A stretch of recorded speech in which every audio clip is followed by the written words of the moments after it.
ಕೋಟಿ ಕೊಟ್ಟು ತಾಯಿ ಋಣ ತೀರಿಸಲು ಬಂದ ಮಗನಿಗೆ ತಾಯಿ ಒಂದು ರಾತ್ರಿ ತನ್ನ ಪಕ್ಕದಲ್ಲಿ ಚಿಕ್ಕ ಮಗುವಿನ ಹಾಗೆ ಮಲಗಲು ಹೇಳಿದಳು. ಯಾಕೆ ಗೊತ್ತಾ?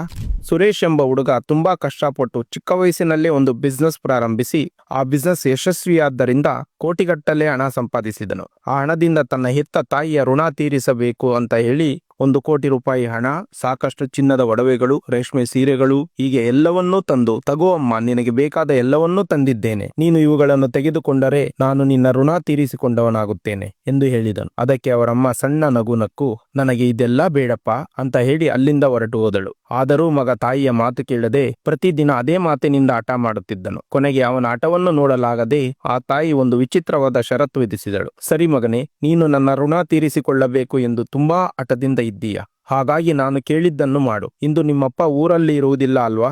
ರಾತ್ರಿಗೆ ನಾವಿಬ್ಬರೇ ಇರುತ್ತೇವೆ. ಹಾಗಾಗಿ ನೀನು ಚಿಕ್ಕವನಿದ್ದ ಹಾಗೆ ಬಂದು ನನ್ನ ಪಕ್ಕದಲ್ಲಿ ಮಲಗು, ನನ್ನ ಋಣ ತೀರುತ್ತದೆ ಎಂದಳು. ತಾಯಿಯ ಕೋರಿಕೆ ವಿಚಿತ್ರ ಎನಿಸಿದರೂ ಇಷ್ಟು ಚಿಕ್ಕ ಕೆಲಸದಿಂದ ತನ್ನ ಋಣ ತೀರಿ ಹೋಗುತ್ತದೆ ಎಂದರೆ ಸಾಕು ಎಂದು ಸುರೇಶ್ ತಕ್ಷಣ ಒಪ್ಪಿಕೊಂಡನು. ಆ ರಾತ್ರಿ ತಾಯಿಯ ಪಕ್ಕದಲ್ಲಿ ಮಲಗಿದನು. ತುಂಬಾ ನಿದ್ದೆ ಬರುವ ಸಮಯದಲ್ಲಿ ತಾಯಿ ನಿಧಾನವಾಗಿ ಎಬ್ಬಿಸಿದಳು. ಮಗನೇ, ಬಾಯಾರಿಕೆಯಾಗಿದೆ, ನೀರು ಕೊಡ್ತೀಯಾ ಎಂದಳು. ಸುರೇಶ್ ಪ್ರೀತಿಯಿಂದ ಎದ್ದು ನೀರು ಕೊಟ್ಟನು. ಆ ತಾಯಿ ಒಂದು ಗುಟುಕು ಕುಡಿದು ಉಳಿದ ನೀರನ್ನು ಕೈ ಜಾರಿದ ಹಾಗೆ ಬೆಡ್ ಮೇಲೆ ಚೆಲ್ಲಿದಳು. ಸುರೇಶ್ ಸ್ವಲ್ಪ ಬೇಸರಗೊಂಡರೂ ಸರಿ ಮಾಡಿಕೊಂಡು ಮಲಗಿದನು. ಅರ್ಧ ರಾತ್ರಿ ಕಳೆದ ಮೇಲೆ ಮತ್ತೆ ತಾಯಿ ಎಬ್ಬಿಸಿದಳು. ಕಂದ, ಮತ್ತೆ ಬಾಯಾರಿಕೆಯಾಗುತ್ತಿದೆ ಎಂದಳು. ಈ ಬಾರಿ ಸುರೇಶ್ಗೆ ಕೋಪ ಬಂತು. ಈಗ ತಾನೇ ಕುಡಿದೆ ಅಲ್ವಾ ಅಮ್ಮ ಎನ್ನುತ್ತಾ ನೀರು ತಂದು ಕೊಟ್ಟನು. ಅವಳು ಮತ್ತೆ ಒಂದು ಗುಟುಕು ಕುಡಿದು ಉಳಿದ ನೀರನ್ನು ಬೆಡ್ ಮೇಲೆ ಚೆಲ್ಲಿದಳು. ಸುರೇಶ್ ಕೋಪದಿಂದ ತಾಯಿಯನ್ನು ಗದರಿಸಿ ಹಾಗೆಯೇ ಮಲಗಿದನು. ಬೆಳಗಿನ ಜಾವದಲ್ಲಿ ತಾಯಿ 3ನೇ ಬಾರಿ ಎಬ್ಬಿಸಿದ್ದರಿಂದ ಸುರೇಶ್ನ ಸಹನೆ ಕೆಟ್ಟಿತು. ಏನಮ್ಮ ಇದು, ನೀನು ನನ್ನನ್ನು ಮಲಗಲು ಬಿಡಲ್ವಾ? ಬೆಡ್ ಪೂರ್ತಿ ಹಾಳು ಮಾಡ್ತಿದ್ದೀಯಾ ಎಂದು ಗಟ್ಟಿಯಾಗಿ ಕೂಗಿದನು. ಆಗ ತಾಯಿ ಶಾಂತವಾಗಿ ಹೇಳಿದಳು, ಮಗನೇ, ಕೇವಲ ನೀರಿಂದ ಬೆಡ್ ಒದ್ದೆಯಾಗಿದ್ದಕ್ಕೆ,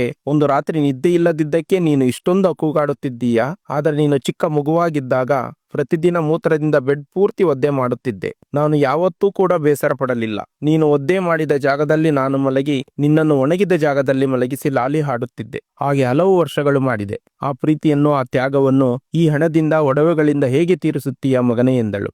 ಆ ಮಾತುಗಳು ಸುರೇಶ್ನ ಹೃದಯಕ್ಕೆ ಬಾಣದಂತೆ ಚುಚ್ಚಿದವು. ತನ್ನ ತಪ್ಪು ತಿಳಿದು ತಾಯಿಯ ಪಾದಗಳ ಮೇಲೆ ಬಿದ್ದು ಅಳುತ್ತಾ ಬೇಡಿಕೊಂಡನು. ಕ್ಷಮಿಸಮ್ಮ, ತಾಯಿಯ ಋಣ ತೀರಿಸಲು ಈ ಸೃಷ್ಟಿಯಲ್ಲಿ ಅಸಾಧ್ಯ ಎಂದು ತಿಳಿಯಿತು ಎಂದು ಬೇಡಿಕೊಂಡನು. ಫ್ರೆಂಡ್ಸ್, ಅಮ್ಮ ಅಂದರೆ ಆ ದೇವರು ನಮಗೆ ಕೊಟ್ಟವರ. ಅವಳ ಪ್ರೀತಿಗೆ ನಾವು ಬೆಲೆ ಕಟ್ಟಲು ಸಾಧ್ಯವಿಲ್ಲ. ಅವಳ ತ್ಯಾಗದ ಋಣ ತೀರಿಸಲು ಸಾಧ್ಯವಿಲ್ಲ. ನಾವು ಮಾಡಬೇಕಾಗಿರುವುದು ಅವಳನ್ನು ಕಣ್ಣಿಗೆ ರೆಪ್ಪೆಯಂತೆ ನೋಡಿಕೊಳ್ಳುವುದಷ್ಟೇ. ಈ ಸ್ಟೋರಿ ಕೇಳುತ್ತಿರುವಾಗ ಒಂದು ಕ್ಷಣವಾದರೂ ನಿಮಗೆ ನಿಮ್ಮ ಅಮ್ಮ ನೆನಪಿಗೆ ಬಂದಿದ್ದರೆ ದಯವಿಟ್ಟು ಕಾಮೆಂಟ್ಸ್ನಲ್ಲಿ ಒಮ್ಮೆ ಲವ್ ಯು ಅಮ್ಮ ಎಂದು ಕಾಮೆಂಟ್ ಮಾಡಿ. ಈ ಕತೆ ನಿಮ್ಮ ಮನಸ್ಸನ್ನು ತಟ್ಟಿದ್ದರೆ ಈ ವಿಡಿಯೋಗೆ ತಪ್ಪದೇ ಲೈಕ್ ಮಾಡಿ, ನಿಮ್ಮ ಫ್ಯಾಮಿಲಿ ಮತ್ತು ಫ್ರೆಂಡ್ಸ್ಗೆ ಶೇರ್ ಮಾಡಿ. ಇಂತಹ ಇನ್ನೂ ಹೆಚ್ಚಿನ ಒಳ್ಳೆಯ ಕಥೆಗಳಿಗಾಗಿ ನಮ್ಮ ವಿನಯ್ ಟಿವಿ ಕನ್ನಡ ಚಾನಲ್ ಅನ್ನು ಈಗಲೇ ಸಬ್ಸ್ಕ್ರೈಬ್ ಮಾಡಿಕೊಳ್ಳಿ. Thank you.